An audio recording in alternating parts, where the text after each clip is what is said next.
Excuse, it's been lit. It's Wednesday night. Denise and Reg host Dynamite. Come and get your Easter eggs. It's a dub. Middle of the week, it's AEW Dynamic Wrestling and End Your Night with us. It's a must. It's Dynamite. It might combust. Speak now. We're gonna give you all the recap. Live on YouTube is where you see that. The Cali connection with the feedback. Hey there, everyone. Welcome to the Wednesday night AEW Dynamite podcast. It's Denise Salcedo and Righteous Reg. Reg, how you doing, man? What's up, Denise? It's the California Connection. It's Wednesday night. Your favorite rap, your favorite writer, your favorite podcaster. Very excited to be here. It's been a very interesting week already. PWI 500 week, Denise. So I've been getting a lot of slander and also a lot of praise. So it's been fun. Wait, did you drop your list already? No, I'm on the PWI committee, though. Oh, that's right. I forgot you were on, Reg. I'm on the committee, Denise. I'm big time. Oh, my God. I completely forgot. Okay, so with that being said, I mean, how fun is it for you to get slander and drama and all of that? It's amazing, Denise. I mean, as someone who read that magazine coming up, it's still kind of surreal for when it's released. They're like, oh yeah, Reg was a part of the process, and me sitting down and with the other people on the staff to talk about who's going to be on this list and the order and all that. It's awesome. I mean, the slander it comes with, like, we could do a show tonight and get slandered. That's regular. It's great. Oh my God, I seriously just completely forgot. It's like I knew you were part of the team, but you haven't talked about it in such a long time. I just forgot. Yeah, I get it. It's not something that I mention every day. It's not in my intro, but yeah, I'm on the committee. I'm down with the squad. I was a part of making Cody Rhodes the #1 wrestler of the year. I love it. I love it. Well, when are you putting up your BWI?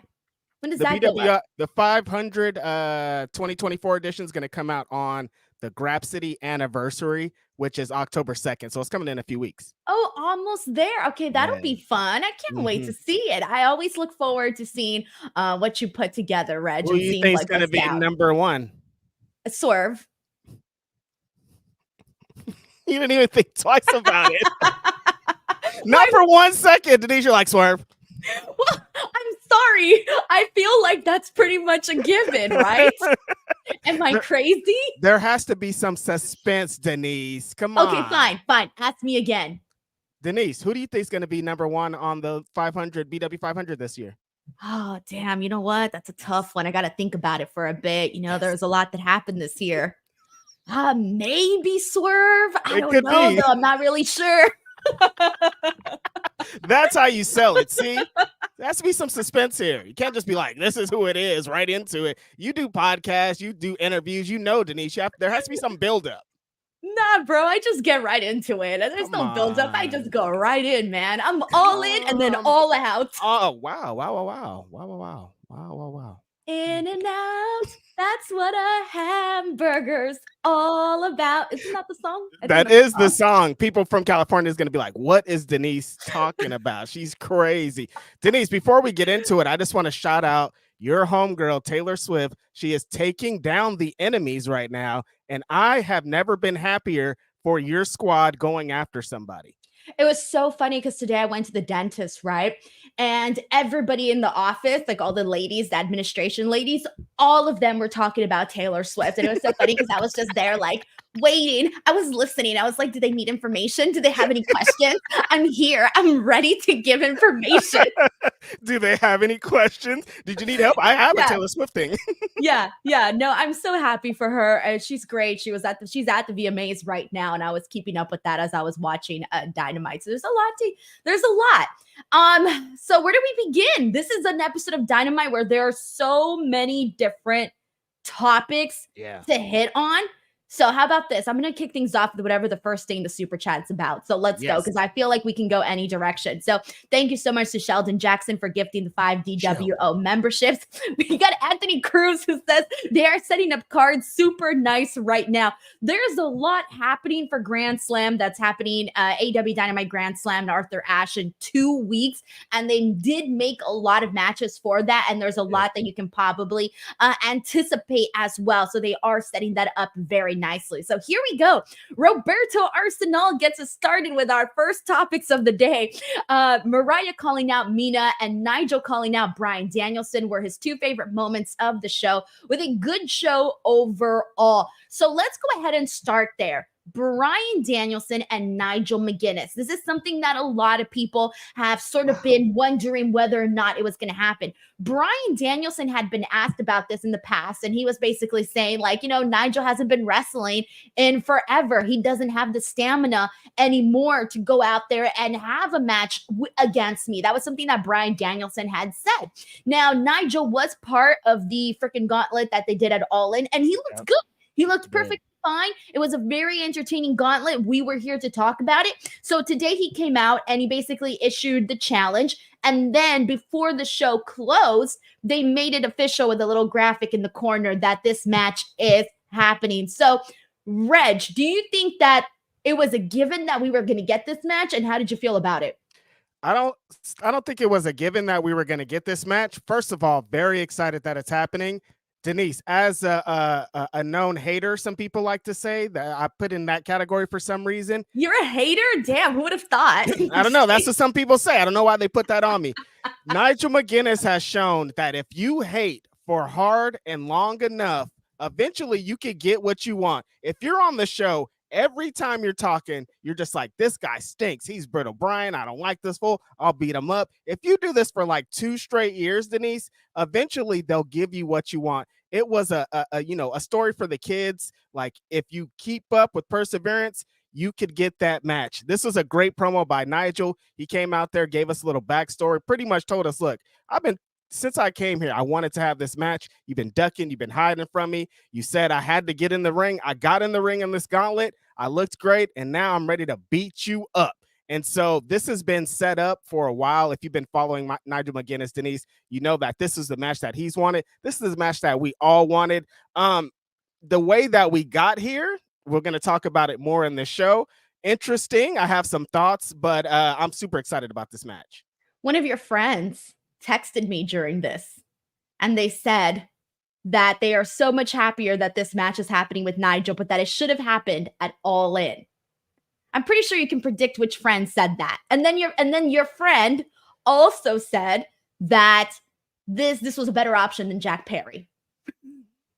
So I think you can probably put 2 and 2 together. If I had to put my foot on who, Jack Perry? Yeah. No, I mean, there was a couple of moments where I was like, okay, this could have hit a little bit harder if it would have went down there.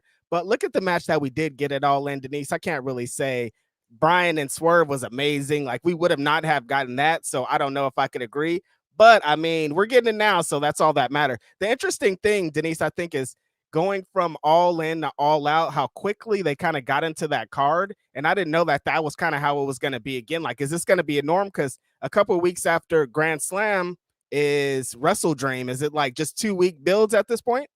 Oh my gosh, that's what it feels like. Because All In, All Out, Grand Slam is being built up. It kind of feels like a little mini pay-per-view at this point. I mean, it kind of always has, right? They've always made sure to really go all out for Grand Slam. But really, they have, though. And so far right now, like, the card is looking good. Like, we're going to talk more about this later, but we're also going to get Jon Moxley versus Darby Allin. What? Like, we're going to get that. Of course, this Nigel Bryan match. We're also going to be getting, we'll talk more about it, of course, later on. Will Ospreay and Kyle Fletcher against the Young Bucks. That's just to name a bit of what they've announced for this match. I mean, for the show. But that's not bad. For a Grand Slam, that's pretty good. Yeah, no, the card's going to be insane. Like, these are some working ass matches. So, like, eventually, of course, they're all going to hit. I think the story going into a couple of them is a little bit convoluted, but we'll get into it. All right, we got Brother Dan, the Man Smith Reynolds, who says, hi, Denise and Reg, fantastic AEW tonight. Also celebrates 12 months on the DWO, so thank you so much to Brother Dan. We got Alexander Fitzgerald, who says that Tag Team Casino Gauntlet was insane. Tonight felt like a way to re-energize and showcase the tag team division. Also, more outrunners, please. So let's get to it. The main event of Dynamite today. I'm going to be real with you, Reg. When they said 21 tag teams, I said, what? There's that many tag teams. I mean, we ended up seeing, of course, Kyle Fletcher and Will Ospreay, FTR, The Righteous, The Acclaimed, Mason Mansoor, Top Flight, Outrunners, Grizzled Young Vets, Grizzled. I think I stopped counting after that. After Grizzled Young Vets, I just stopped. I just started watching the match. You're done. That was it. No, they had there was one more tag team after them, wasn't there? Did I put Top Flight? I did put Top Flight. I don't know. For whatever reason, I stopped writing the tag teams after that. Wow, it's because you're a little hater. Look, Grizzled Young Vets, I could stop. No, I started paying more attention and I got swept away by the match. All right. That was actually a compliment. If I stop writing my little notes down, it's because this is what happened. When I'm watching wrestling, I write things down. With those eyes? With those eyes. Yeah, I got bad vision, okay? So I write things down, and if it's newsworthy, then I tweet about it. Then I quote retweet myself. Okay. Anyways, but the point is that I'm doing so much, but then as I'm just sitting and watching the show, sometimes I forget that I have to write it down. Yeah, no, I'm with you, Denise. There's a lot going on. I don't even know how you do that. Like, I'm happy I could just come on the show. We could use your notes, because if I had to take notes, there'd be too much going on. This match was awesome. The Outrunners pop that they got when they came out, I was like, wait a second. The Outrunners thing really works. They've been building this, whatever they have on Rampage, Collision, online, like this fan base, this following. And now I see that it's actually paying off. If the Outrunners would have won this match tonight, Denise, that crowd would have been excited about it. The general crowd, I know, would have been a different story. But tonight, they were super over. All the tag teams that need to be established were in this thing. I was upset that they had Private Party and a beatdown thing earlier. I think they should have been in this match. That was my one quip with it.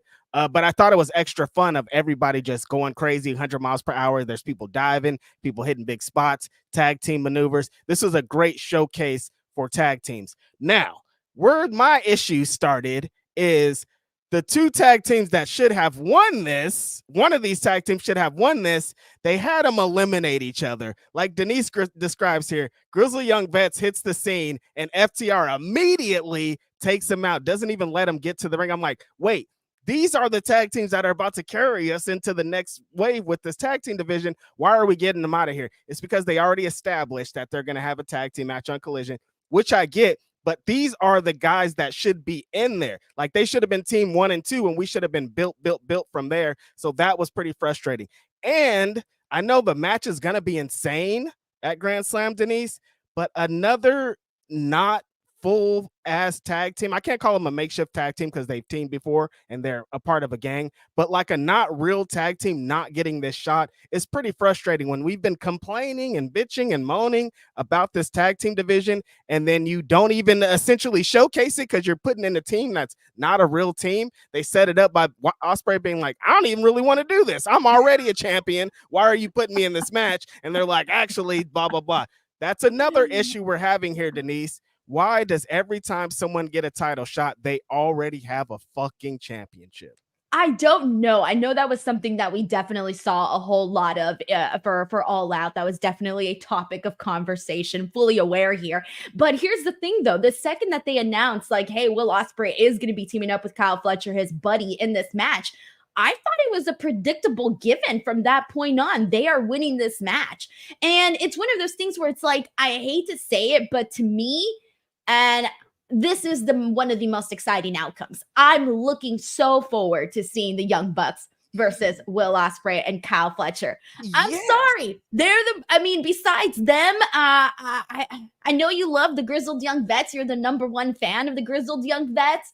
But to me, the match, and I'm not going to say FTR, right? Because FTR, we've seen that so many times.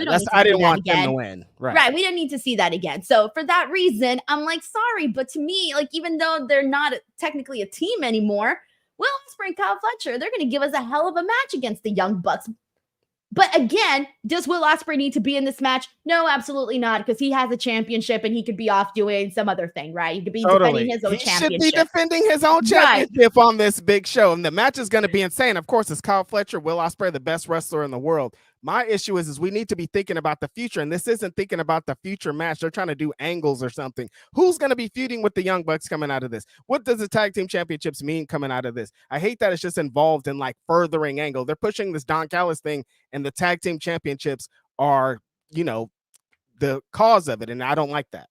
What I do hope, because if you recall from that backstage segment that we got where Don Callis approached Will Ospreay, there was two things. One, he completely disregarded Konosuke Takeshita. Like, why couldn't Takeshita, take part in that? I know they're doing the whole bit with Okada. We'll get to that, but we didn't know that at that point of the show. At that point in the show, he was completely being dissed, and he went out and sought after Will Ospreay instead of getting one of his own guys in Takeshita. But also another little subtle thing, and I don't know if this was done on purpose. Maybe I was reading too much into it, but Don Callis was completely giving his back to Takeshita. Maybe I read too much into that, and it's just happened to be the placing of them. But sometimes things are done intentionally, and I think that was done intentionally. So personally, my hopes, and I'm bringing this up, and I'm manifesting that Takeshita breaks the hell away from this freaking whatever is remaining of the script. Oh my gosh, I'm kind of sorry because I want Kyle to break away. I want Takeshita to break away. So I want the group to completely be undone. Well, then the last part of that little segment, Denise, was Ospreay tried to get a handshake from Takeshita, and Takeshita was like, not in this house. Like, he totally dogged him. They had a little stare down. And you remember last time we had a talk and somebody was like, I want Takeshita to beat Okada. I was like, I think Takeshita might have another destiny, and that's becoming the next international champion. And they kind of teased it here today. Super interesting work. I think they need to get the issue is like Don Callis gets heat, so you want people to get away from him, and that's heat in itself. But it's like you want him to get away, but he's also the heat. So it's like this crazy place to be at, We got Sheldon Jackson here who says maybe we should stop putting Ospreay in the Casino Gauntlet match because he's battling 1,000 right now. Oh, sorry, batting 1,000 right now. 3 Casino Gauntlet matches, 3 wins. They even said it in the promo. Don Callis said, you always win these gauntlet matches. That's why I want you to team with my guy here, your friend Kyle Fletcher. But I thought that was the reason why they were going to lose. Denise, I was like, oh, cool. We're getting set up for something if they're saying it. Because usually when they say it, they're setting it up for something. But no, they were setting us up for another win. Good for Ospreay. This is his match. Moving forward, whoever beats him in one of these matches is going to get a big win off of that too. So I guess this is cool for that. But like, again, just using it to further an angle is where I get frustrated. I don't even know what to say because I'm actually kind of happy with the results. I'm not mad at it. The match is going to be amazing, Denise. That's what I care about. Like, I want to see the Young Bucks and Kyle and Ospreay. Like, that's exciting. Come on, Reg. Spot foo. That's exactly what we're going to get. I know. But still, I'm thinking about the tag division in the future. And okay, this we can worry isn't about the tag team. Oh, what do you? Okay, here's why you shouldn't be worried. Here's why you shouldn't be worried. I'll tell you why. Because today, the main event was focused on the tag team division. That doesn't happen very often. So there you go. You're concerned about the future of the tag team division. Today we got told, here's the tag team division. And moving forward, we're going to be seeing more of these teams. Denise is thinking, she's like, what else did they do? On Collision, did they not make FTR versus Grizzled Young Vets? All right. Okay. Okay, so what I'm trying to say is the tag team division got probably more spotlight today than it has in a really long time. All right, Denise, you got it. I like that. No, you're right. They did put focus on the tag team division, even though the Young Bucks keep doing this thing where they trolling us, and I don't want you to troll us. I just want you to fucking wrestle. But yeah, I see it. But that's exactly what the Young Bucks were saying when they said, oh, everybody's mad about the tag team division, but yet no tag team has beaten us. And truth be told, there isn't a tag team where I can honestly say, oh, I want them to beat the Young Bucks. There need to get a tag team to be that way. What you mean? I can name like 5 tag teams that were in that match that I want to beat the Young Bucks. Tell me, what are the 5 Young tag Vets, first of all. I disagree. Top Flight should beat them. FTR could definitely beat them. I'm sick and tired of it. It's not about been there, done that. If they beat them, it's what they do moving forward off of being the tag team championships. Mason and Mansoor. Mason Mance. They just got there. It don't matter. They're exciting. People like them. And number 5, they're fucking over. The Outrunners. I'd rather the Outrunners be the fucking champions right now because they're a damn tag team that's going to defend those belts. I love the Young Bucks. They're my favorite tag team of all time, Denise, and you're doing this to me. Okay, first of all, this is not a participation trophy, okay? People gotta earn this shit, all right? Here she goes. So far, there's nobody here is at least for me, I know the Outrunners are popular. Cool. Let them get more popular. Let them win. The Denise is out there. Okay, fine. But I feel like for you mentioned Mason Mansoor, they just got there. Top Flight. They've had didn't Top Flight actually didn't they defeat the Young Bucks a long time ago? Mm-hmm. And then best, okay. Though. Yeah. But I do remember that. That was a really big moment. But I think that they got to get back to that. And right, they were, I think, if I recall, they felt more popular then than they do right now. That's true. Yeah. So that's what I'm just saying. Look, no participation trophies. You gotta earn that. Win me the hell over. Win everybody over. I think that the teams you named just need a little bit more. Is it the tag team's fault or the booking's fault? Well, of course it's the booking's fault because you can get anything over. If something's great, you can get it over. The Outrunners are over. That's what I'm saying. If they put concerned effort into these tag team championships and stop trying to do bits with Nick and Matt fucking Jackson, we'd be down to business.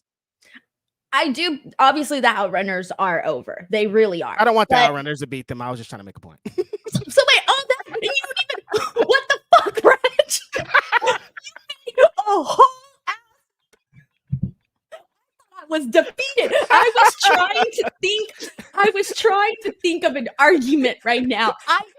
Had you not said that, you would have won this argument. Damn it, I almost got there. Oh man, see there you are. Too early. I was like, let me give it up. No, it's all good. Bluffing. Listen, I know you're bluffing because you're trying to go through your little Rolodex of thoughts to even get them. Like, Denise has nothing right now. Zero.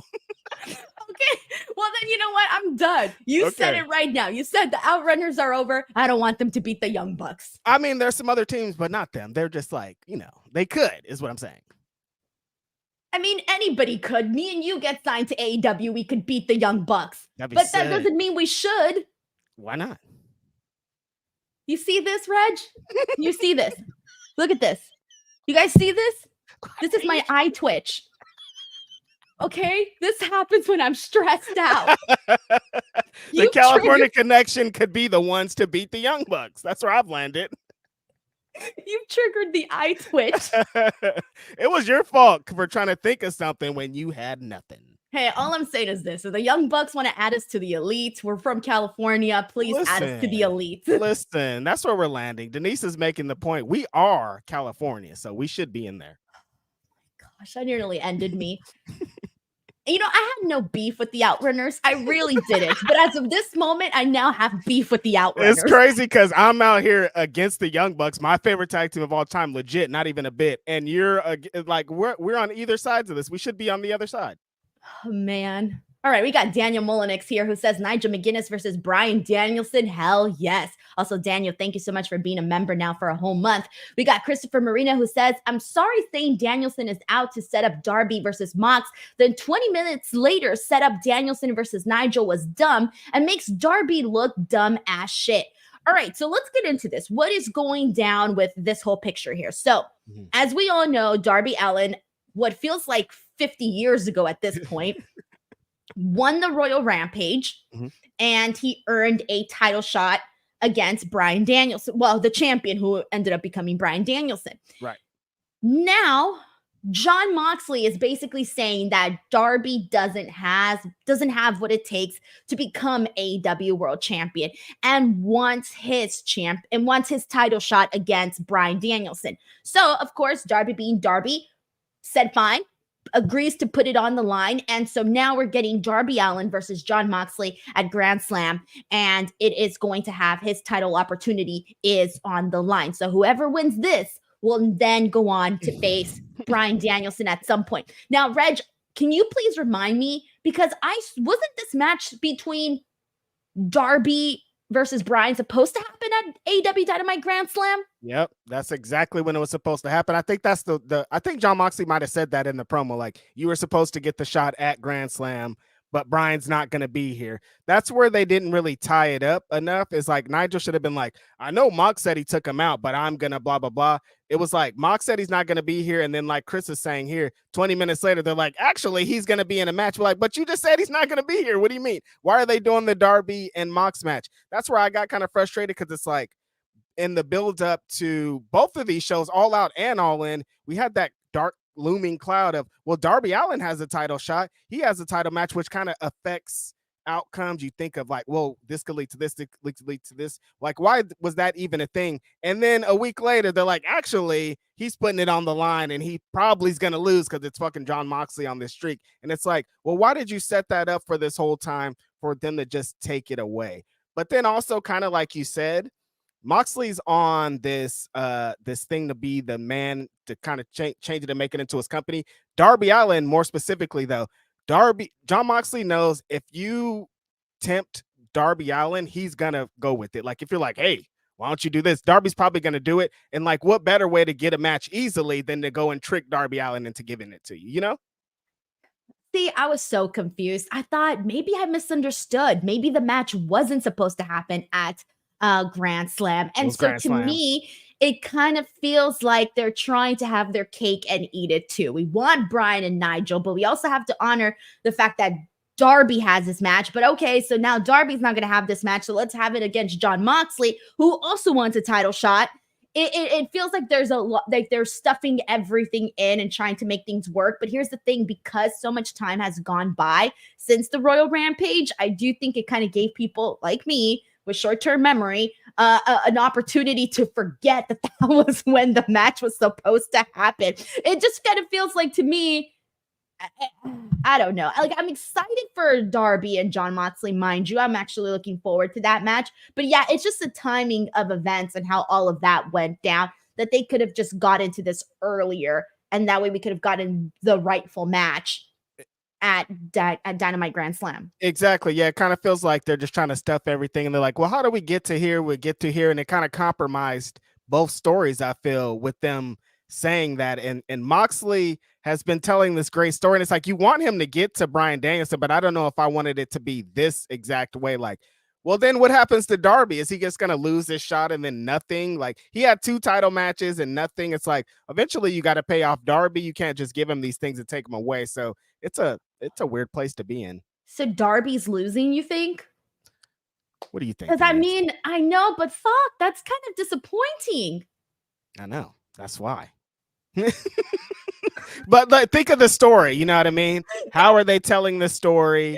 What's happening? You think Moxley's going to come back, first match back from whatever, and lose? I can't see that. Yeah, but Darby earned that, bro. He won his little Royal Rampage match and waited like a good little kid for the longest time for it to finally happen. And then when it's supposed to happen, it's suddenly on the line. Well, Moxley I kind of feel like Darby kind of got screwed there. That's the point. But Moxley is saying you don't deserve it. You didn't earn it. You don't represent what AEW does. I do. That's why I'm the one that needs to take out Bryan Danielson. So it's like, well, he is being a heel. He's going to take this thing. But yeah, Darby is getting screwed. Wow. I kind of feel really bad right now because I did want to see Darby versus Bryan. I don't know. He could win, but like, come on, you just said it right now. Freaking Jon Moxley suffocated this man with the bag. Of course we're going to get that match. But it shouldn't have to come at the sacrifice of Darby Allin. It should come with the fact that this man put a goddamn bag over my head and now I want to fight him. I think they're trying to tell what I'm thinking is we got 2 big shows before we get to Tacoma. Or the 2 big shows in Tacoma, which feels like, we know what's about to happen here. Who's going to be the person to get there across the ring from this person? And it feels like with the story they're telling currently with Jon Moxley, Pac, Marina, and Claudio is that Jon Moxley is going to be the one to send this guy home for good.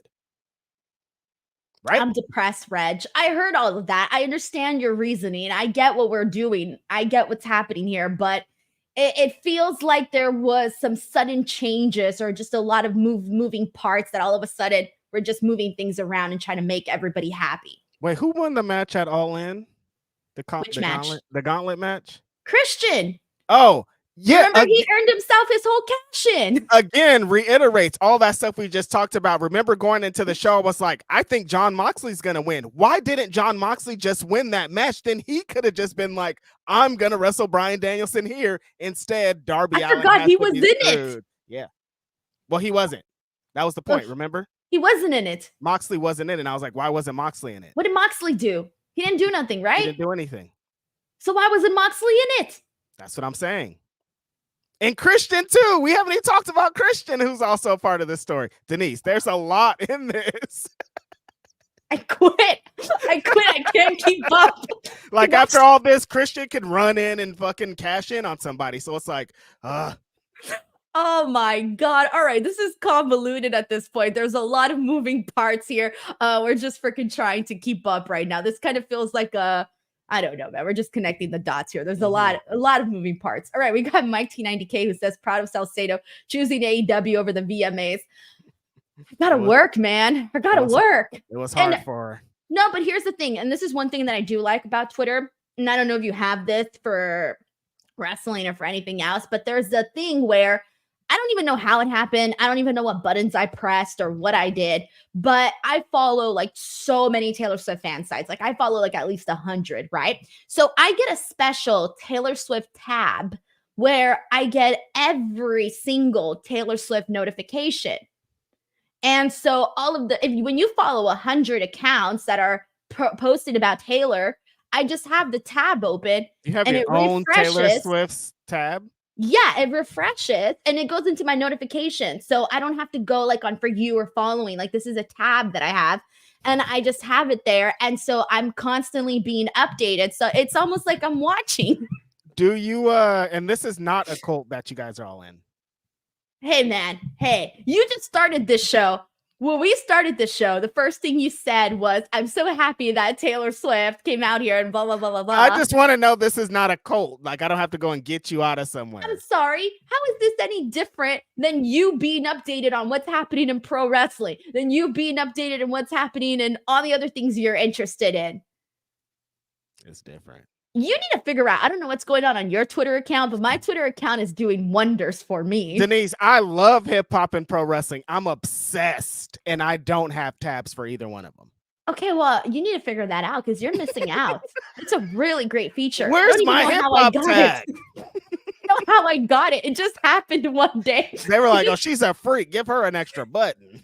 It just happened. Like, so I'll go on my notifications and it'll show up on my feed as like, Taylor Swift something notifications, like, and I click and when I click on it, it opens everything up to all of the recent Taylor Swift posts from the accounts that I follow. Yeah, it's a great feature. I'll have to show it to, here you go. So this is how it works. I'll show it to you right now. Hold on. How does she do this? Like, she has her own feature. Like, she's probably just her. Hold on. You know what? I could probably just, I'm like, do I have anything personal on this screen? I don't think so. Make sure those tabs are down. Okay, you see this? Okay. So if you scroll up, you see this little thing right here where it says new post notifications for Taylor Swift news. And then you click on it and I get everything that has been posted about Taylor from like all of the accounts that I follow. And so I just keep checking this. And they keep sending it to me every single time another account has posted. So I'm fully in the know of what's happening here. People have that, right? People have that, right? Hey, I don't know what's going on with you guys, but like I said, this shit's working for me. That's crazy. It's a cult. I don't know. All right. Let's see what we got here. Let's keep this going. We got Marquise Del Toro who says, can't believe I'm not excited for an Ospreay match. I get the story, but wanting to see another team go over. Meta Bucks were funny. What? Not excited for an Ospreay match? Marquise Del Toro, you're going to have to come back on Grand Slam, and I'm going to want your thoughts on that Young Bucks Ospreay Kyle Fletcher match. I want to know your thoughts 2 weeks from now. See, Denise, this is the thing that they put on us AEW fans. They think we only just want matches and we don't care about the story. We want both. Like, the match is going to be insane. It's fucking Ospreay and Fletcher and the Bucks. But there's another story to tell, and that's not telling enough of the story for the tag team division. You know what? People are just never satisfied. Oh, stop it. All right? That's all it is. I'm about to cut a You People promo. I mean, it's true. You people have one of the greatest wrestlers of all time. See, but you were talking about the future, weren't you, Reg? Yeah. You're telling me Kyle Fletcher is not part of that future, and seeing Ospreay like has a championship, Denise. Yeah, and you weren't saying all of this when we were talking about AEW All Out. Let me pull up that freaking card. You didn't say it, and you weren't this passionate about it. I don't want anybody who has a belt to be getting a title shot. I said that coming into this. I don't know why they keep doing that. We got Ryan Murrow who says Jericho's music stinks. They should just use BK's. Listen, I didn't say it. But Ryan, listen, every time they come out as a 3, I'm like, dude, can you get a separate entrance? Well, I'm going to be thinking that now moving forward, but I agree. We got Grapple Geekery who says we'll stand for no Reg slander in these parts. Let's go. And there's a Reg cult going on here. Let's go. We got Rafael Garcia who says, I understand why, but in the icebox where my heart used to be, I wanted the Outrunners to win that match. You heard that, Pop. You heard that, Denise. I told you they are over. You just don't get it. You don't understand. You don't understand the Grizzly Young Vets. You don't understand Roderick Strong. You don't understand the Outrunners. I'm sorry. I just need a little extra. I'm not there yet. Denise has something against white guys, you guys. Oh, yeah, for sure. What the hell is Will Ospreay and Kyle Fletcher? They're super white. See Kyle Fletcher's hair? They're super white as hella funny. His hair is so bright. It's like the light. Yeah, Kyle Fletcher's pretty white. Yeah, you're right. Arnold Nicholson Jr. says, Denise, did you enjoy Rampage last week in Chicago? I didn't see it. I left right before. You got to see it to watch it. I was really tired, okay, everybody? I left right early. No, and she's capping. She said right before. Dude, she went for 1 hour. She left at 1 hour after Collision was on. I'll put you all in the straight. Reg. I went back to my hotel and I fell asleep, okay? I'm sorry. I'm sorry. You was trying to talk your little shit before you put your little picture up. You're like, Reg, look at this. I'm like, I know she's not going to stay. I don't even know why she's doing this. You didn't even know. You didn't even know. I knew I volunteered that information to you. I volunteered. You think I wanted to sit there for 3 hours with no Wi-Fi? And I was so tired. I woke up early for that flight. I have a question for you. Somebody requested you to be there? Who? At the show, right? At that show. Requested? I don't know if requested is the right word. Well, somebody was like, hey, you should come to the show. Oh, yeah, for sure. That's all. That's just a question I had. Like, I know why is she there? And then I'm like, oh, I know why she was there. You know what's sad? A lot of people were messaging me saying, why are you there at the show? And I thought, damn. Denise, you don't like the show. Why don't you keep trying to do that? But even people that were there weren't at the show. I ain't about to throw people under the bus, but let's just say that I did more of my homework than anybody else. Even people weren't at the show. It's really funny. Oh, man. Oh, so funny. Can't even bounce back from that. Nope. I'm not, you know, it's sad. I can't say nothing. I can't say nothing or else I'll be snitching on people. Yeah, I'm saying, I know exactly I know where you're going. So just move forward. We got Mike T90K here who says, what's that criteria for being on the PWI top list? I like Cody, but there's no way he's number one on anyone's list if this is a worldwide list. That's all you, Reg. What? Like, I know it, like, Mike, I'm not going to single you out, but I've been hearing this a lot. And like, dude, he fucking beat the guy that was champion for 4 years in the biggest show of the year. And there was a lot of fucking people there watching it, and a lot of people liked it. And PWI is a kayfabe magazine. And if you win the biggest show of the year, beating the champion that reigned supreme for 4 straight years, you're guaranteed number one. That's just what it is. It don't matter. There isn't a criteria. He beat Roman Reigns at WrestleMania. That's it. That's all. I don't know. Like, what do you mean, you guys? Come on. It's Cody hatred. I get it. Cody might not be your cup of tea. That he doesn't have to be. The biggest show of the biggest year against the biggest superstar. That's the criteria. We got Daniel Mullenix here who says, I can't wait for AEW Grand Slam. Yeah, it's looking like a good show, man. I'm looking forward to it. You know what I'm really looking forward to?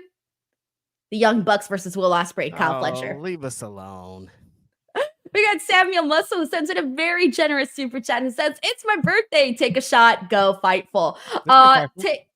I know, but we both are on once a week, so that counts. I bookend that. We're the bookends, Reg. You and I. We are. I'm on Monday. You're on Saturday. Where we bookend. You know.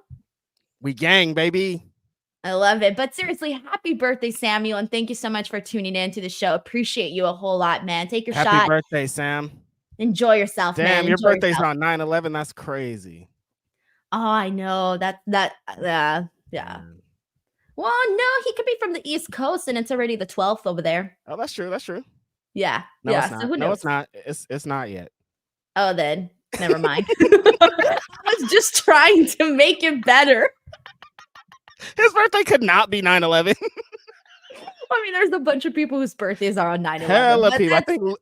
I think Ludacris's birthday's on 9/11. Yeah, but then it's a hard place because then when you tell anybody like, "Oh, it's my birthday on 9/11," everyone's like, "Aw, never forget." Yeah. So it's like you don't want to celebrate your birthday. It makes you feel uncomfortable. Why are you celebrating, dude? That's mean. Celebrate your birthday, Samuel. Whether it's on the 11th or the 12th, you were born. Hell yeah! It's your birthday. Right. That's dope. We got Alexander Fitzgerald here who says 2009 Danielson versus Nigel had their last match in New York City. Now 14, almost 15 years later, they get to have another match in New York City. There you go. Wow. This match is going to be amazing, you guys. Like, they're going to be given time. They've built to this match for years at this point. They are going to knock it out of the park, pun intended. We got Uncle Donk here who says none of the Taylor Swift fan base are old enough to vote. Don't matter. It's actually a huge misconception. Not true. Yeah. It's not true at all. Because if you think about how long Taylor Swift's career has been, I became a Taylor Swift fan when I was 14. Yep. Bro, I'm 32 now. Yep. And I can buy Taylor Swift concert tickets, merch, and a lot of her fans. Millions of her fans that have that same story. Exactly. A lot of her fans have grown up with her. And if they are young, then they beg their parents. But for the most part, she has a lot of people think that her fan base is just little girls. Shockingly enough, I have been to Ariana Grande concerts. I have been to Camila Cabello concerts. I have been to like other pop stars audiences. And I can tell you, Ariana Grande's audience is way younger than Taylor's. I was shocked. I couldn't believe it because she sings a whole lot about sex. So I was not expecting Ariana Grande's concert to be full with little girls. I was like, what the hell is happening? I was shocked because I'm like, she sings very mature stuff. I was so surprised by that. And anyways, but I will tell you that Taylor Swift's concert is very, very well-rounded. Yeah. Very, very well-rounded. I believe you. On the age groups and stuff like that. Oh, on the age groups. I thought yeah, okay. No, she's got a whole mix of people, Reg. I don't know how to tell you this. It's a whole mix of people. You don't know it until you're actually there. I don't want that smoke. I love Taylor Swift. She's also, how the hell do you think she became so rich? Honestly. There's people that are old enough to be able to spend their money on her. Right. All right. Lazara Sweet says, Will effing Ospreay, Nigel versus Brian. Yes. People are excited, man. Lazara Sweet, thank you so much. We got Chris Ledeck who says, I feel Grand Slam is a quick card to pop a rating. Is that so bad? No, I feel like all their cards are that at this point. Yeah, I was going to say, it's not a bad thing. All right. We got Crazy 101 who says, Reg, are Motor City Machine Guns going to the Fed because them versus the Bucks equals, and then they put money. I don't know. I've heard so many different rumors the last couple months about those guys showing up somewhere. People recently are like, oh, they're going to show up on CW NXT. And I'm like, the Motor City Machine Gun should not be on fucking NXT. But them not showing up so far here in AEW leads me to believe they're probably going to go over there because there's been too many opportunities within the last few months that they would have been perfect for, and they weren't there. So I probably believe they're going to go there. This tonight would have been perfect. Again, yeah, exactly. Another moment, the there's so many moments they could have shown out and they didn't. So I believe they're going to be in WWE. We got Lazara Sweet who says, I can vote and attend Taylor Swift's concerts, bruv. Let's go. Let's go. All right. We got the Night Watchman 26 who gifted 5 DWO memberships. Hell yeah, man. Thank you so much for that. We got Juan Ortega who says the R-Truth play-by-play for the Shannon Sharp IG Live. Did you see that? Reg, I could only watch like 10 seconds of it. I started panicking. I was like, I gotta exit. I opened up my phone and it was that, and I was like, wait, what's happening? What's going on here? What's going on here? And then I saw the R-Truth thing. I was like everything just hit me all at once. And I was like, Denise, this is a lot. Like, I didn't listen to the whole thing. How long was it? Like, how long were they live for? It felt like I've seen like 5 minutes worth of clips, like 2 different clips that were like 2.5 minutes each. I'm like, ooh. How do you accidentally go live while you're doing it? You don't. Because there's so many buttons you have to press. You can't. Like, even if you click onto Instagram, you still have to click another thing, and then you have to click another thing, and you have to click like 3 things to go live, actually. So, like, I'm like, this can't be an accident. The only time I feel like my phone ever goes crazy and starts pressing buttons and stuff is when there's like water on it. Yeah. Then all of a sudden your phone just loses control. But I can't feel like it's going to pull up the app that's live. Like, it's just... He apparently went live on his show while Dynamite was on, so he talked for himself. I'm sure he made some kind of excuse. But you can't, there's no way that's an accident, Denise. No, it can't be. And if it is, buttons. Dear God, keep your phones away, everybody. Yo, if your phone could do that, like if AI is taking over and like forcing lives, like we got to talk about this. I saw a movie trailer about that where AI is basically making people do bad things. It's a movie.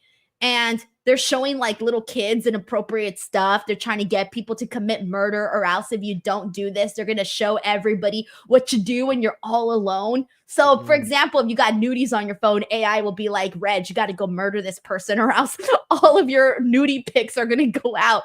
I don't know. It was a trailer that I saw. I don't even know the name of the movie. See, I don't like that, Denise, because it's too close to home now. Like, that's going to really start. Like, AI is going to take over, and we don't like.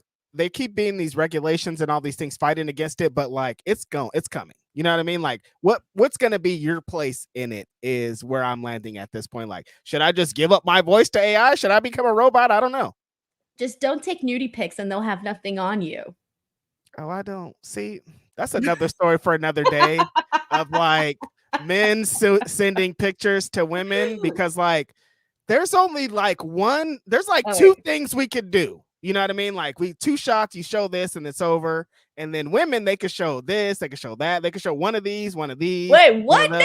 Oh, well, I thought we were talking about nude pictures. I thought that's what we're transitioning to.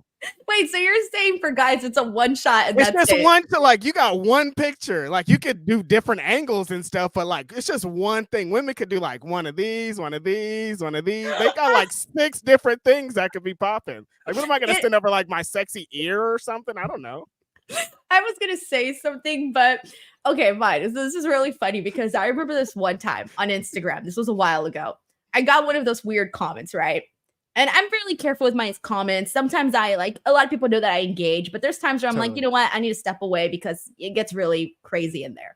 There was one comment that I got, and it really sent me into this place where I started wanting to get into the mind of a man. Because this person said along the lines of, I would die if I got to be under your armpit. And I thought, I know there's toe fetish. I know there's like, legs. People are into legs and arms and backs and stuff like that. But an armpit? Not expecting that. I'd die to be under your armpit is insane. Someone said it was like their dream or something to be under my armpit. And I'm like, really? That of all things. Denise, you don't want to get into the mind of someone that's thinking like that, because that's insane. I've never in my life thought about it. Damn, she's fine. I'd love to be under her armpit. Like, what does that even mean? But it really got me thinking. I started thinking, man, I really don't know men. And I started thinking about it. I know everyone says like, oh, men are dogs. And I thought, shit, they probably are. Straight up, men will do some devious, down low, dastardly things. I'm telling you. I don't get it. Your armpit, like he would. So what I'm saying is I could literally send my armpit as a picture and it's like, ooh, hey. Listen, you're missing out. That's all I'm saying. You're missing out. I can't. I will never understand it. Some prime All right. Denise Salcedo armpit. You know how much that could go for? What was that one site where they do? Oh yeah, Wiki Feet. It's gonna be Wiki Pits. That's crazy. Right, every celebrity's pits. Wiki Pits. That's disgusting, man. What is wrong with these people? Watch, someone's gonna make $1 billion. Some tech nerd in San Francisco right now. It's like, oh shit, Wiki Pits. I'm gonna get on it because clearly there's a market for it. There is a market. I thought, there's not a line that won't be crossed, Denise. Like armpits, feet, hands, like it could be anything. So gross. Wiki Pits is crazy. Wiki Pits. Stop it. Oh, it's disgusting. All right, we got Chris Ledeck here who says Bryan and Nigel has had the best build for months due to Nigel's commentary, but again, it's being given on free TV, which is a mistake. I don't think so. I don't think it's a mistake to do that.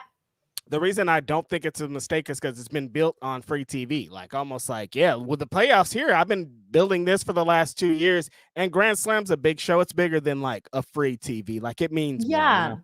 Yeah. So thank you so much, Chris Ledeck. But yeah, I think they're good on that. We got Sarah here who says last live for me for a month at Survivor. Survivor starts next week, but we'll watch you guys next day. Also love the Sammy Ricochet match.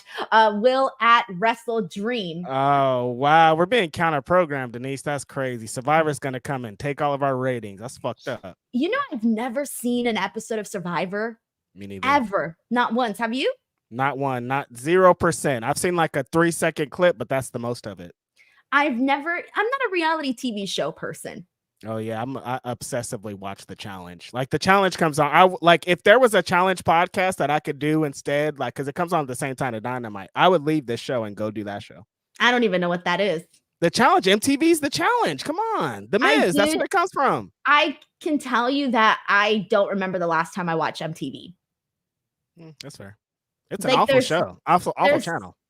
There's not one reality TV show that honestly piques my interest. Not one. You don't watch 90 Day Fiance? I feel like every woman that I know in the world watches that. I watched it for like 30 seconds and I thought it was so boring and I just couldn't watch it. Every time I watch it, I'm like, you guys like this? This is boring. I did watch, what was it? The Bachelorette like a zillion years ago and I haven't seen it since. I'm just not a reality TV show person. I mean, just can't. Besides pro wrestling. That's not reality TV. Why not? That doesn't fall into reality TV. What category does wrestling fall into? Sports entertainment. There you go. Well, sports and entertainment are technically considered different categories. They are. It should be an entertainment next to reality TV. Why is it not reality TV? Look, I just don't consider wrestling reality TV. I was going to go on a whole ass rant. I know. But then I remembered. I was like, you know what? My mom's really into reality TV. She would probably kill me if I shared my thoughts on reality TV. Why are you talking about reality TV like that? No, my mom watches The Housewives and all those things. Oh, I get so annoyed whenever we go to parties and they're like, oh, did you hear about Susan, Bianca? I don't even know their names. And I'm just there like, who cares? It's deep. They got like 100 different housewife things. Yeah, I've seen that stuff, but I don't watch the shows. Yeah. I think the only reality TV show that I like competition reality TV shows like The Voice.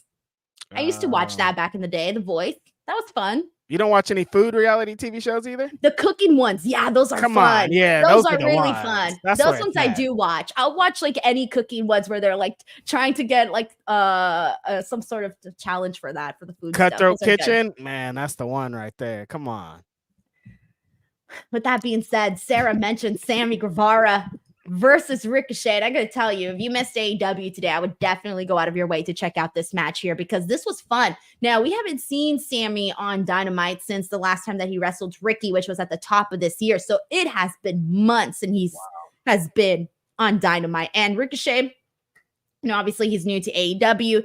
This is his second Dynamite match. So this was so much fun. I mean, we were talking earlier about Spot Fu. This was Spot Fu. That's exactly what this was. We got Sammy doing moonsaults off the freaking stage. We got Ricochet doing spots off the barricade. It was kind of nuts, but very, very entertaining. And I feel like right now, Sammy Guevara is sort of in this place where he for like when you think of the early years of AEW, he was one of the names that you were constantly talking about, right? But then, you can argue that he got sucked into the Jericho vortex, and he was probably the one that couldn't get out of like everybody. Remember how many times they broke up, they were friends again, then they broke up, they were friends again. And now I kind of feel like this is Sammy Guevara is sort of starting all over again in a way. Yeah, no, I kind of got that vibe too, Denise. Like just his, not his presentation, but just kind of his mannerism, just kind of how he's moving through the show. It feels like starting from scratch, trying to establish who he is. This is a perfect way to do it, though. When Tony announced this match a few days ago, I'm like, oh, Righteous Reg match. It's going to be spot food. Exactly that. These fools were trying to outflip each other. Like you said, Sammy hit the big flip off of the entranceway. Ricochet's flipping off the barricade over the ropes. Like, this is exactly the type of stuff I think is needed in AEW, of just like a match that's just going to be 5,000 miles per hour. It's flips, it's spots. I'm like, maybe we need a flippers belt. I know people don't want any more belts, but like, can we get a flippers belt maybe over here with Ricochet being up here? He's going to need some belts to flip with. There's so many guys he can flip against that I'm just excited about it. But yeah, this match is awesome. Sammy's establishing himself again, like we previously stated. And I think it's great because that Jericho thing was so attached to his back. He couldn't do anything without people being like, Jericho, Jericho. And now I think he's getting to a place of he might be able to get over as a baby face. And there was a long time where he couldn't, like when they were trying to turn him on, be like, everybody hates Sammy though. Like there's something about him. But I think he's getting to a place where he might be a baby face eventually. We knew what that thing was. He was kind of, I think the thing that was kind of getting to people was that he would come across as the YouTuber, right? And it was like the Logan Paul type of guy where it's like, oh, you can't root for that guy. Like he's the YouTuber that we hate. It's coming from a YouTuber, by the way. But that plus also all of the stories of the backstage dramas, I feel like all of those things got in the way of people sort of being able to see him as a babyface. Yeah, I kind of agree. And I think like now he's in a good spot. He has his wife, Ty, he has a kid. Now he's building some goodwill of people being like, well, maybe he's not. He's more than that. He's this guy. And so he could, like I said, he could now be established as a babyface because people are going to believe him more than when he was running around with his YouTube crew. Because I remember like a while back when he was getting all of this heat because of everything that was going on with the backstage dramas and things like that. I remember he did some really cool move, right? It was super crazy. But what I remember is the chant, because everybody marked, right? Everybody's like, oh shit, like what a great moment, right? But then the chant was, you still suck. Right. Like, even though it was a cool move because they didn't like him, they were still chanting, you suck. So I feel that he's been gone for a long time. So that's usually like a nice little reset where I think he can win the crowd back. Yeah, he's established enough time where people miss him, and he came back. He did the thing with Dustin. He's in ROH having some fun stuff. He's establishing himself and just getting more goodwill with the fans. I think it's perfect timing. This match, exactly the way he needs to be. Do this all a couple of weeks, couple months in a row. People will be on his side fully.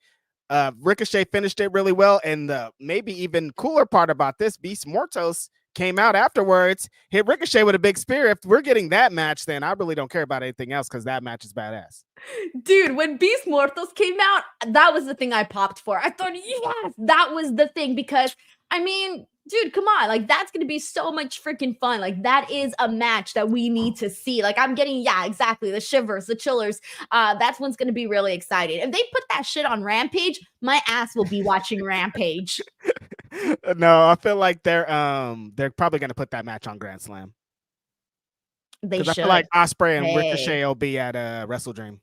Because that'll be a spectacular. There's gonna be that's the ooh-ah match. That's the ooh-ah match. We got Metalhead Forever who says Jack Short Bus Perry, his new name. Denise Forever. Thank you so much to Metalhead for life. Speaking of Jack Perry, he had a match against Leo Rush.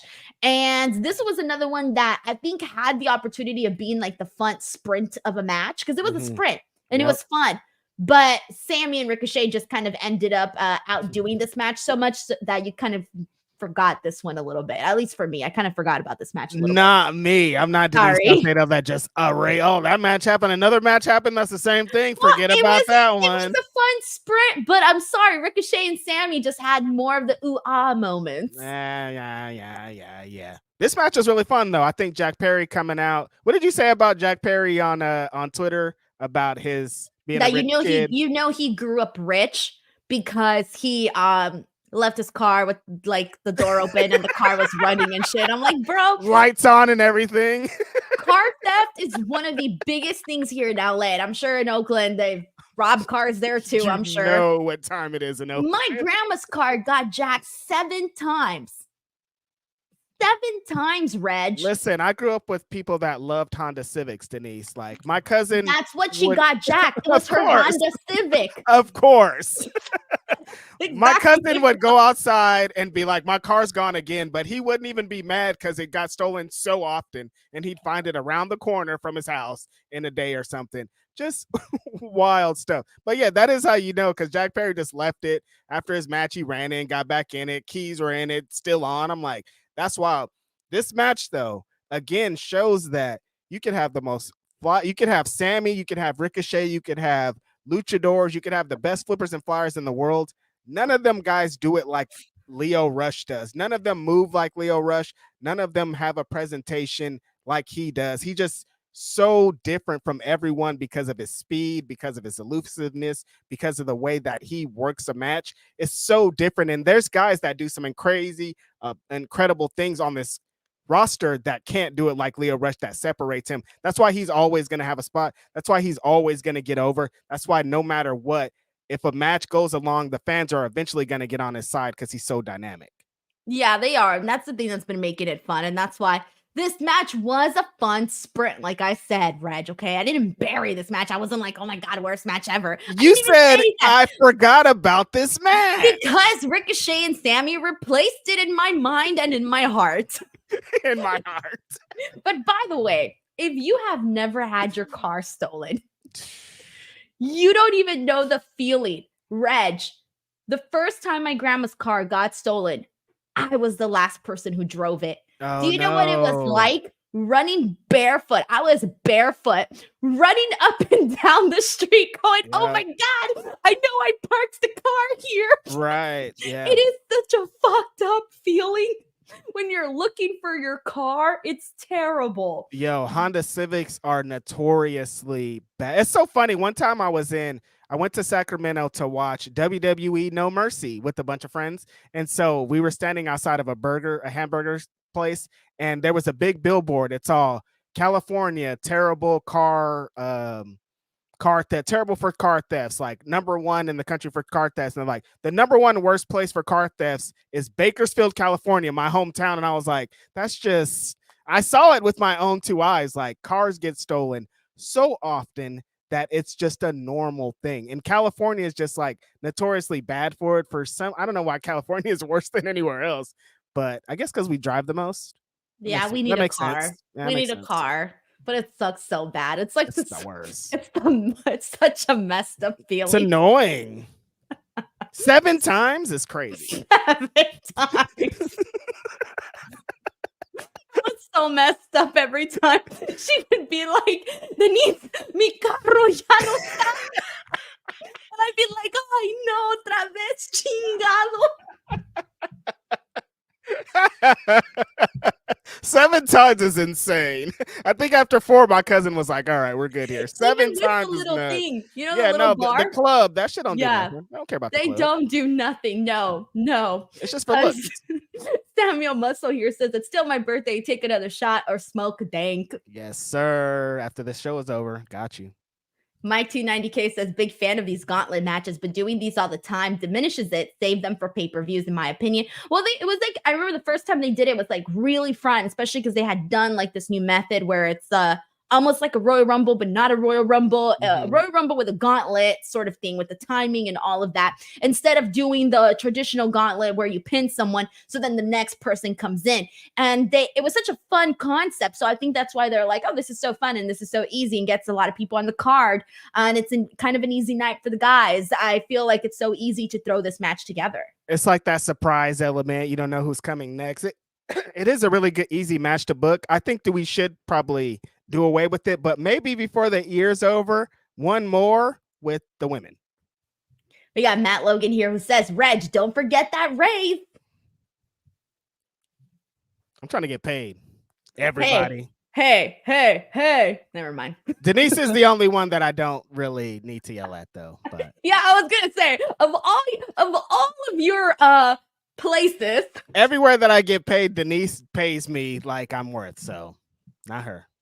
Thank you very much. Matt Logan out here trying to make me look like some corporate fat pig or something. I don't even know. Or is Denise no just cat. got all the money. Isn't it Fat Cat? Fat Cat. What Fat do you call Cow. the bosses? Isn't it Fat Cat? Fat Cat. I don't know. Is yeah. People call bosses Fat Cat. Oh, yeah. Fat Cat. Fat Cat. I was like, is it Fat Cow? I thought it was Fat Cow for a minute. You tricked me. No, I thought it was pig first. And I was like, wait, no, it's cat. Fat pig.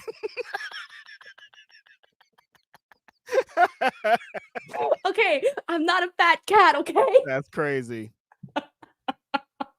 All right, Sheldon Jackson. I need to stop saying these sayings if I don't really know them. I'm saying. All right, we've got Sheldon Jackson here who says, curious to who gives more 5-star performances, Hollywood Pillow Princess Denise Salcedo or Unk Shannon Sharp. I was trying to put some love into that. Unk. Or Unk Shannon Sharp.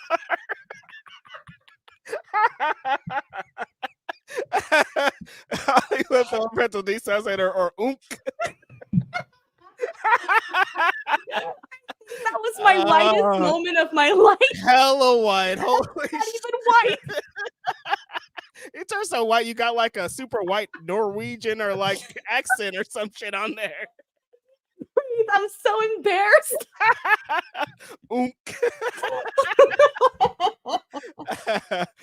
Oh my god. I'm never saying that a word again. Oh, that was insane, you guys. Uncle Shannon Sharp. Yes. Well, I hope Denise never accidentally broadcasts hers. That'd be crazy. I think my career would be, I don't know if it would be over or if it would skyrocket, because sex tapes, Kim Kardashian, she got super famous because of it. What if I become Kim Kardashian famous? No. Wait, Reg, it kind of, I'm a little insulted by that you didn't see it happening for me. Not for you, Denise. Come on. That's weird. No. I mean, wow. No, Reg, that's not what I'm saying. That's not what I'm saying. Hold on. Let me retract. Now I'm going to be those famous people that leak their sex tapes. That's crazy. To get famous. Do not do that. Watch what happens when all of a sudden our podcast blows up and gets like millions of views, all because I busted a Kim Kardashian. That is crazy, Denise. Wow. She said it, you guys. I didn't. Anyways. Them thirsty boys are like, let her leak that tape, Reg. The armpit homie is like, let's go, please. I hope there's pit in this. Show some more pit. I'm gonna be fucking Macho Man Randy Savage from the top rope. Yeah. Just to give the people what they want. Oh my god. Denise with the big elbow. Marquise Del Toro says Denise hates tag team wrestling. What? Hold on. That's true. That's true. Whatever. I don't even care to defend myself. See? I'm done. Y'all are funny. Leonard Aaron's III says Danielson is on a high old yeller alert right now. Nigel in 2 weeks. Mox hard resetting the BCC, and Brian hasn't beaten him in AEW. Christian looming with that contract. This is bonkers for real. We haven't even talked about Christian. Damn. Kicked off the show, essentially. he basically said that this was the part that got me. The part that got me was when he told Brian that he's gonna wish that Brie was the one with CTE. Yeah, that was. I'm like, Christian, I don't. That's crazy. How do you feel about this, Denise? Do you feel like Christian's gonna successfully cash this in? No. You don't think so? No. Cash it against who, Brian? I hope he doesn't, but I'm like, he might. I don't think I like the idea of doing a cash in. I don't either. It doesn't feel like AEW. This feels anti AEW. Like at All Out, like when Christian was coming out, I was like, I don't like this. I don't like this. And I feel like I'm going to continue to be like that if he's going to try to cash it in like that. Yeah. I mean, that's the point, right? That's why they added it. If not, they wouldn't do that. Yeah. But like, as someone who's not really super into the concept, I'm like, Yeah, I don't think so either. But anyways, we did get that whole bit there. So we'll see what ends up happening with that. I'm trying to think if we got everything with the BCC, because I know there was just so much that we got there, but I think we covered everything with the BCC already. So thank you so much to Leonard Aarons III, who also sends in another generous super chat. So thank you so much to Leonard, who says, Moxley's promo to start the show tonight was a brutally cold declaration of war. It's also a confession that the BCC hasn't really been standing on business like we all thought, which is a scary idea to ponder all told. You know, I forgot to mention, what did you think about when Darby told Moxley at the top of it when he said like, oh, are you crazy? Like, are you drinking again? Yeah, no, Darby came through with one of them MJF style, like try to get deep into your skin type things, and it hit too. You know what I mean? Like Mox's face, how it over. I like Darby's promo a lot of him being like, dude, you're a hypocrite. Everything you're saying now is exactly what you're preaching against just a fucking few months ago. So why are you doing all this? Great promo from both of those guys. Yeah, and it's funny because I had just one of the things that I always think about with Darby, and I've seen this so many times when he's cut those promos against MJF, all of that. He's a good promo. He is a good promo, but you want to know why I think he's a good promo? Because he humanizes everything. He does. He sounds so, even though like he does yell every now and then, he sounds so reasonable. He's not doing a wrestling promo. He's not like, it's just like he's just like really talking to Jon Moxley. Yes, that's exactly what it is. And when he said that he was looking for a hero and how all these people sell out for money or people don't have souls and things like that, I thought that's pretty real, because I think that at some point all of us here have found ourselves in real life trying to find a hero, trying to find somebody to look up to, especially if you're someone that doesn't have somebody to look up to. And Darby has been very open about all the hardships that he's gone through. So I can imagine he definitely was looking for somebody to like look up to. So the way that he said it and then wanting to be like Jon Moxley and talking about having wrestled Jon Moxley, I don't know, man. I thought that was a really good promo.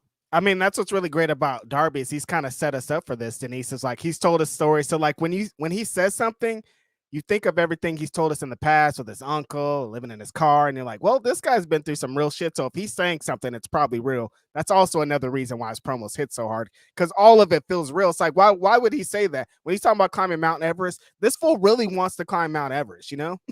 Right. No, that's definitely true. We got Saif Din Super here, who says, enough with FTR and the Grizzled Young Vets, outrunners for tag team champs. This is your topic here, right? Because I barely hate tag team wrestling. It's been a bunch of super chats talking about this, Denise. Give the people what they want. The outrunners are your future. Chris Ludex. I'm just gonna get past that. I have no comments. They just haven't. Once they win me over, I will gladly come out and support. You know why you don't like them? Because you don't watch Collision or Rampage, the shows that's probably why. Okay, so then, and why should am I the only person on this planet that only watches Dynamite? Yes. There's no way. If that was the case, then whatever. I'm not going to get into none of this other conversation about ratings. None of that. I'm just saying, I don't even know what I'm saying anymore. You don't know what you're saying. Chris Ledeck says, did you see R-Truth's comments on Shannon Sharp's viral video where he claims he got hacked? But here's the thing, even if he did get hacked, because when you listen to that, you can clearly tell it's Shannon Sharp's like sounds, right? Yeah. That's the thing. No, you can definitely his sounds. I don't know what his sounds are. That definitely is sounds. But again, Okay. Denise, we were just talking about AI. It could be an AI voice. Right, but how would, let's just say a real person were to have hacked him, right? Yes. How would they have known when he was getting down with it? No, he's trying to say that wasn't him. That was someone else. But you said it sounded just like him. I mean, it's hard to deny. We could hear you, Unk. Like, did he say anything that really sounded like him? I think in one point the lady says Shannon. Yeah. Oh no. And like he says like Michelle or something. Like they're talking. Yeah. So you guys, like, nobody even knows who this woman is. Mm-mm. He's not married. No. Okay. Oh, so it's not bad. It's just like you shouldn't be having sex because you're like on ESPN and shit. But like he's not doing anything bad. Right. It just went out to the whole entire world. Mm-hmm. He got a lot of followers too. Whew. He gained followers over it? Well, yeah. What do you mean? You were just talking about Kim Kardashian. People like this shit. I know, but people like this shit. Whatever. No comments. Comments. Saif Dinsipper says, love seeing the body slam making a comeback. It's a hardcore move. It's the first move you learn in wrestling school. Thank you so much, Saif, who says, we also got Arnold Nicholson Jr., who says Mox beat Darby at Grand Slam and Mox beat Bryan at Wrestle Dream and Darby beat Moxley at Full Gear. Then after the match, Christian cashed in on Moxley. Yeah, if Christian is going to cash in, see, the issue is it'll hit really hard on Bryan, but I don't want him to do that at all. And like him cashing in on Moxley, if Moxley's going to be healed, that's not going to really make a lot of sense. It'd be better for him to cash in on Darby. We got Grapple Geekery who says, I mean, Regis cult has BJ parties, so it's easy for him to recruit followers. That's crazy. Can't believe that's a thing. That's a bit. BJ parties. We got Reggie Simmons who says, Hangman, a problem in these streets. We didn't get into Hangman. We haven't even talked about Hangman. He had a quick promo, or rather a quick interview with Renee Paquette. And he ends up like shoving some random guy. Then he confronts the Dark Order. He confronts Top Flight's like kind of dogging him on the side. Yeah. But Jeff Jarrett goes up to him and starts talking all the shit about, everything that's gone down between them. I kind of forgot that they had even had their little pass, but whatever, here we are. And Hangman Page attacks Jeff Jarrett. So that's where we're at. And it looks like we're going there. It looks like they're wrapping up this feud that had started and then just like a long time went by. Yeah, that was kind of what Hangman promo was about. He's like, essentially, I got this swerve. He's like, but anybody that was in the way of me getting the swerve, I'm about to pull up on you. And that's kind of how they established that. Jeff Jarrett came back with the great point of like, dude, you touched my wife. Like, this is deep. Like, I want to finish this. This is going to happen. And Hangman wasn't hearing none of it. Dragged Jeff Jarrett, kind of established that. Do you think they're going to do this match at Grand Slam? Probably. I think they're trying to finish it. I guess. Just like every time Jeff Jarrett gets a big match, I'm like, he earned it, but it's just funny. I mean, in this situation, Jeff Jarrett's right. He did touch his wife. That was the whole argument that I made last time with Swerve and Hangman was Swerve talked to Hangman's child. That's fair. Hangman put his hands on Karen Jarrett. He should be mad. Exactly. So you, as a man, you got to make sure you get your, get your pride out there. We seen what my homie Big Willie Styles did when they talked about his wife. So, oh, that's a whole different story. Marquise Del Toro says Will and Kyle are not the future of tag team wrestling. That's well. I mean, technically, Kyle Fletcher. I was going to say, well, Mark Davis. That's kind of and that line too of Kyle Fletcher being like, "There's no one in the world that I'd rather win these belts with." That's a lie. You have a tag team partner. His name's Mark Davis. You know what? Watch when everybody enjoys this match in 2 weeks from now. We're gonna like the match. That's not the point. D says, love your new hair colors, Denise. You should out. I'm sorry, I have to. You should have, I think. Oh, you shouldn't show it off. You should show it off. You should show it off. Yes. You're so beautiful. Thank you so much, D. I appreciate that. Thank you. You have a new so hair much. color. I feel like a bad friend. I'm like, I didn't notice. You changed your hair. Wow.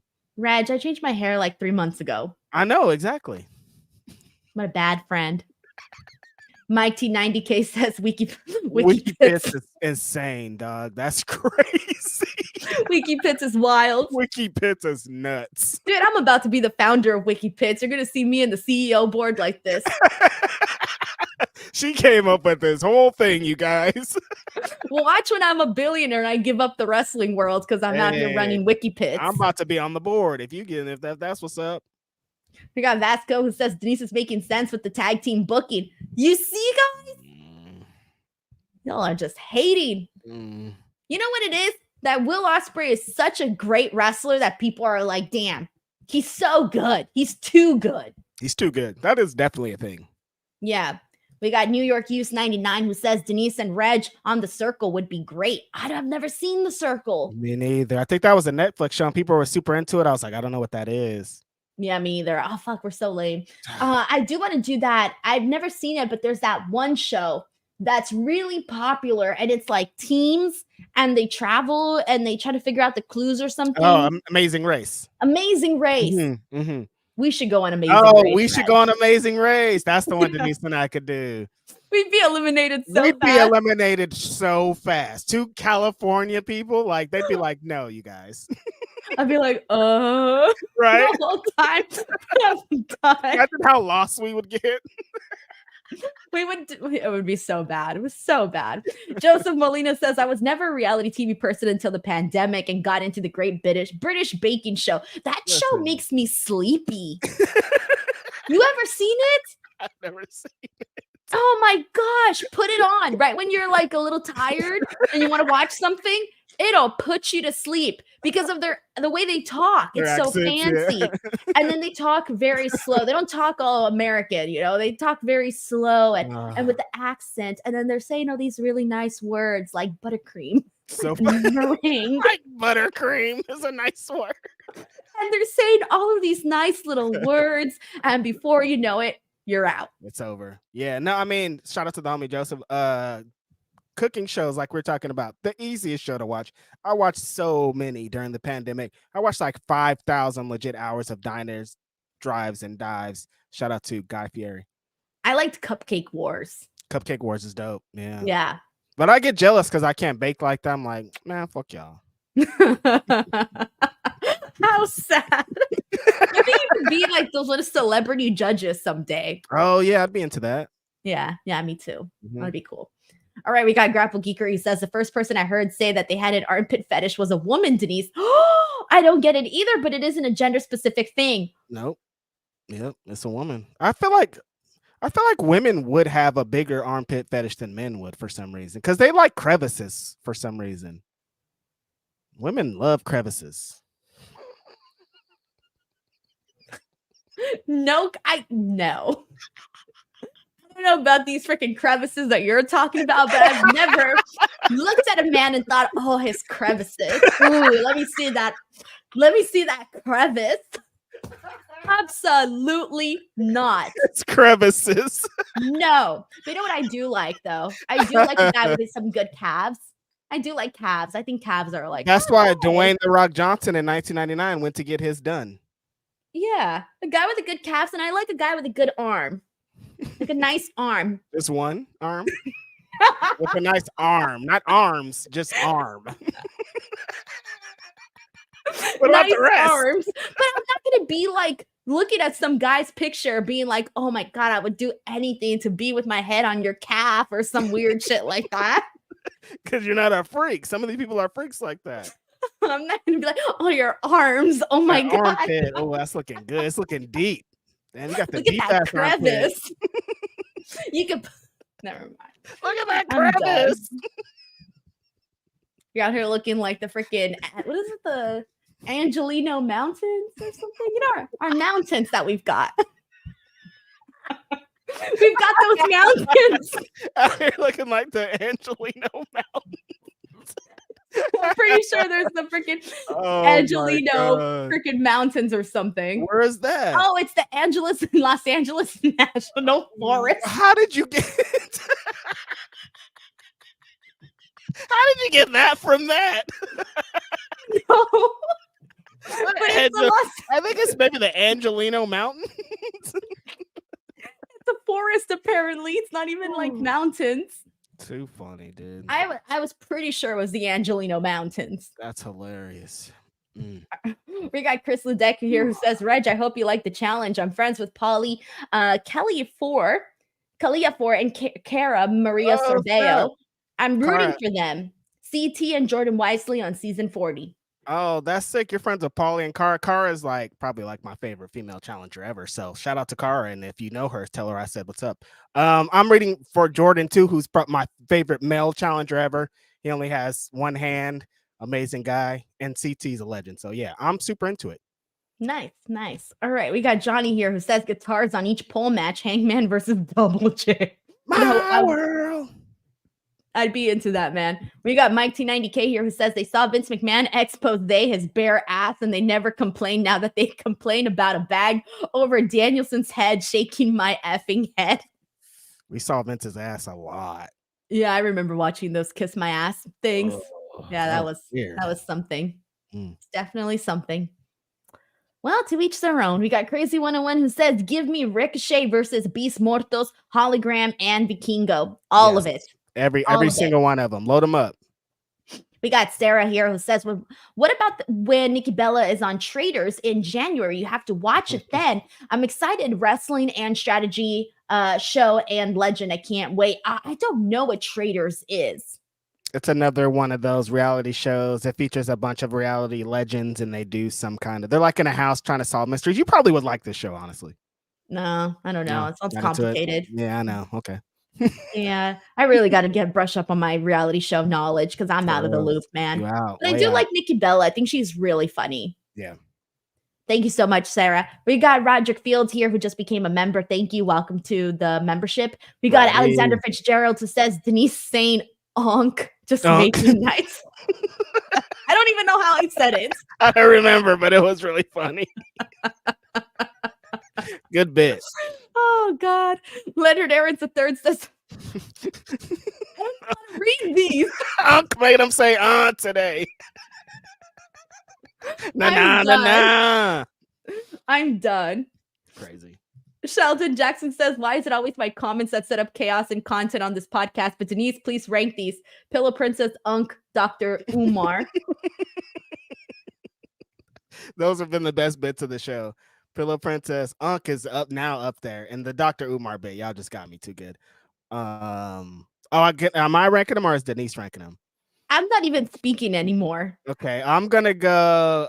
Pillow Princess is probably number one because you're like, well, when you were reading the definition, you're like, I'm not reading that. That shit was so good. Pillow Princess.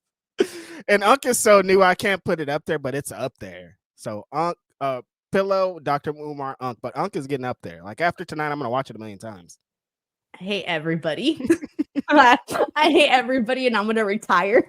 All right. Philip Newton says, if I had $1 when Denise makes memes out to pro wrestling moments, I would be set for life. Yeah, I do have fun making memes though. I really do.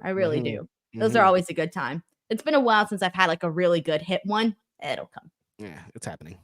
Leonard Aarons III says Evil Hanger has turned cowboy shit into pyro shit. A lot of folks get in his way, including Okada and the Bucks, whether they see it that way or not. Bringing up a point. They did get in his way. Okada got in his way a few times. Is he going to pull up on Okada? I didn't think about that. I don't know, but I would really like to see that. But speaking of Okada, we got to mention this mini confrontation that he had there with Konosuke Takeshita. Mm-hmm. I mean, we've kind of been seeing the writing on the wall that this is bound to happen. And we kind of mentioned it a little earlier, but it was really exciting. And honestly, it's the story that I'm waiting for. It's the story that I'm waiting for it to take off. The story of the Continental Classic this year is going to be built around these two, I think, after Takeshita done the G1, had such a great showing, and Okada's the king of these tournaments. They're building towards that, and we're about to see some really amazing stuff from these guys. We got Hector Yu who says, hey, Reg, which BJs are we at for San Jose flying in? I think the one in San Jose is in Sunnyvale, so. Oh, boy. It's happening. That's insane. Marquise Del Toro says, no, it's because Will and Kyle are not a tag team. We know that, but they're still great wrestlers. That's what they want. They want a fun match for AEW Dynamite Grand Slam. Mm-hmm. Everybody's a fun wrestler. Philip Newton says, pro wrestling is the only reality show I need. Marquise Del Toro says, and I love Ospreay, not a bit, but let's the legit team shine. That's it. That's all I'm saying. Put a team that's a real tag team in there. That's all. I don't even know what to say anymore. I'm done. Yeah, I'm done. I'm finitoed. Philip Newton says, I understand why Kyle and Will are tag teaming, especially since they were part of the United Empire in New Japan Pro Wrestling. That's true. So then technically you can say they were a tag team since they were part of this whole group together. Like I said, they've had tag team matches before. It's not the crazy, but they're not a regular, like they're not going to continue forward as a tag team. Right, but Ospreay has a belt. John Taylor here says, sorry, I'm late waiting for Michelle to come home. Is this the Michelle, the famous Michelle? Mm-hmm. Wow. Mm-hmm. Does this carpool kicked my dog hard? Says, I thought Kamala Harris was going to be on Raw. Then I realized it was just Bret Hart with dark hair and sunglasses. That promo image tricked me. What? I'm confused. What? I don't know. I saw the Bret Hart promo picture, and not once did I think that was Kamala Harris. I didn't see it, but I'd have to go back and look at it now. That's insane. What? Oh my gosh, y'all are wild. And Philip Newton says, excuse my typos. I'm typing on an iPad. No worries. I read everything the way that it's written out. So that's just my issue. But thank you so much, Philip Newton. Regardless, we got Grapple Geekery who says, thought I was the first Dr. Umar commentator. You were. You're the one that kicked it off. You're the one that got me out of here, Grapple Geekery. Oh man. Alrighty. We got one final thing I think that we need to get into. Actually, two really quick things that we need to get into. The learning tree, your favorites.